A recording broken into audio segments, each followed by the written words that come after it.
High, welcome to my channel Sanju station. তো দেখুন, এইমাত্র রিলিজ করে গেছে বুমেরাংয়ের টাইটেল সং।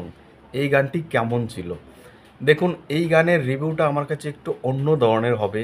তার কারণ হলো গানটাই অন্য ধরনের।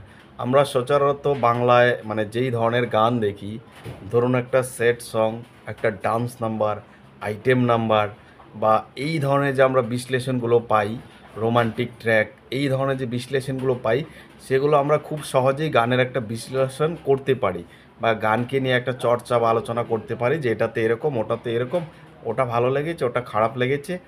কিন্তু এই গানটাতে একদম খুব স্টিকভাবে কোনো কিছু বলতে পারছি না। প্রথমত এটা একটা এক্সপেরিমেন্টাল করা হয়েছে, এই ধরনের গান বাংলাতে কোনো দিন হয়নি। একটা রবটিং সং।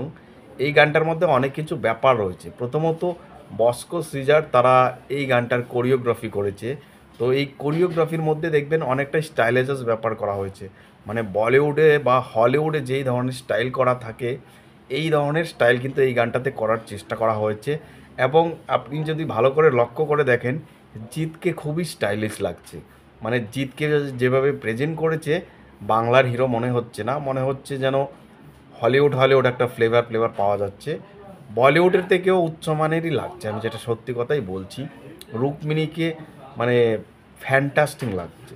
রুক্মিণীর কস্টিউমটাও দারুণ লাগছে। জিৎ রুক্মিণীকে ভালো মানিয়েছে।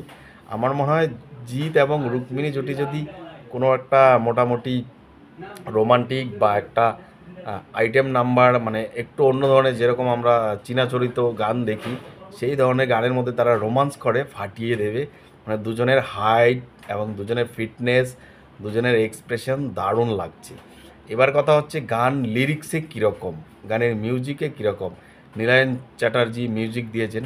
দেখুন, মিউজিকটা একটা অদ্ভুত মিউজিক, মিউজিকটাতে একটা অন্যরকম টাচ ব্যাপার রয়েছে। তারপরে গানটা তো পুরোপুরি অদ্ভুত।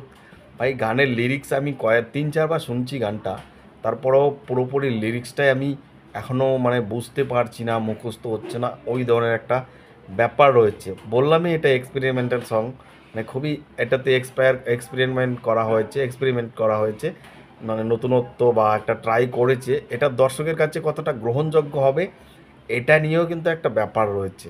একটা আমরা নতুন কোনো কিছু যখন এক্সপেরিমেন্ট করি, তখন সেটা দর্শকরা কীভাবে নেবে, নেগেটিভভাবে নেবে নাকি পজিটিভভাবে নেবে। যেহেতু এই সিনেমাটাই পুরোপুরি একটা নতুন কিছু করার ট্রাই করা হয়েছে, বাংলাতে এই ধরনের কাজ হয়নি, সেখান থেকে এর গানটিও যে ভিন্নতা রাখবে সেটা বোঝাই গেছিল, সেটাই করা হয়েছে এই গানে।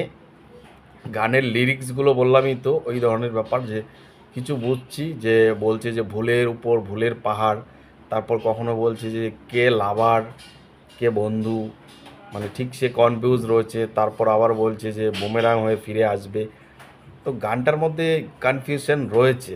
আর এই গানটা কিন্তু যেভাবে লিরিক্সগুলো লিখেছে, একটা জিনিস বোঝা যায়, এই সিনেমার যে ঘরানাটা হবে, অর্থাৎ সিনেমার যে ভাষাটা হবে বা সিনেমায় যে সিনগুলো থাকবে, সেগুলোর সঙ্গে খুব সুন্দরভাবে মিশিয়ে বসিয়ে এই গানটাকে লেখা হয়েছে। কারণ এই গানের কথা দেখলে বোঝা যাবেন যে হুট করে একটা অন্য কিছু জোর করে টেনে আনা হয়নি।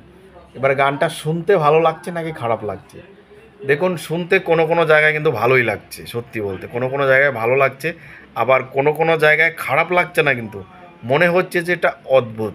মানে এই ধরনের গান তো শুনিনি, এরকম অদ্ভুত লাগছে। আর গানটি গেয়েছেন শাশ্বত সিং, যিনি এর আগে জিতের মানুষ সিনেমায় একটি গান গেয়েছিলেন, চলো একটাই জীবন ভালোবেসে যাব। ওই গানটা তো আমার ফেভারিট লিস্টের। শাশ্বত সিংয়ের গান আমার দারুণ লাগে, এই গানটাও দারুণ হয়েছে। তার বয়সটা দারুণ লেগেছে। আর রুক্মিণীর যে ইংলিশে রেপটা করা হয়েছে, সেটা কে করেছে জানি না, বাট ঠিকঠাক লাগছে। তো আশা করছি ভালো কিছু হবে, দেখা যাক আপনাদের কেমন লেগেছে কমেন্টে জানান। আর এটাই বলবো, আশা করি শুনতে শুনতে আরও ভালো লাগবে। তো এইটুকু বলার ছিল। টাটা।